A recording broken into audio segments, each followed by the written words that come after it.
उजनीतल्या विसर्गामुळे पंढरपूरमध्ये आता पूर आलाय। मोठी बातमी पंढरपूरमधून येतेय। नदी परिसरातल्या मंदिरांना आता पुरानं वेढा घातलाय आणि उजनीतून 60,000 क्युसेक वेगानं हा विसर्ग सुरू आहे। भाविकांना त्यामुळे खबरदारी घेण्याचं आवाहन करण्यात आलंय।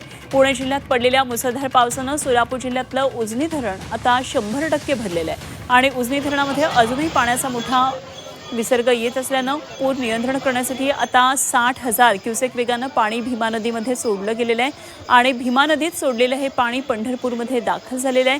त्यामुळे नदीपात्रामध्ये पुंडलिक मंदिरासह इतर मंदिरांना पाण्याचा वेढा पडलेला आहे। त्यामुळे वारकऱ्यांनी पाण्यामध्ये जाताना काळजी घ्यावी असं आवाहन प्रशासनानं केलेलं आहे। नुकतीच आषाढी एकादशी झाली, अजूनही अनेक वारकरी मंडळी पंढरपूरमध्ये आहेत। त्यामुळे या सर्व वारकऱ्यांना काळजी घेण्याचं हे आवाहन करण्यात येत आहे। सध्या उजनीतून भीमा नदीमध्ये हा विसर्ग सुरू झालेला आहे आणि भीमा नदीचं पात्र पंढरपूरमध्ये जी अनेक मंदिरं आहेत, या पात्रामध्ये काही मंदिरं आहेत आणि ती मंदिरंसुद्धा आता पुरानं वेढलेली आहेत। त्यामुळे वारकऱ्यांना आलेल्या तिथल्या भाविक मंडळींना काळजी घेण्याचं आवाहन करण्यात येत आहे।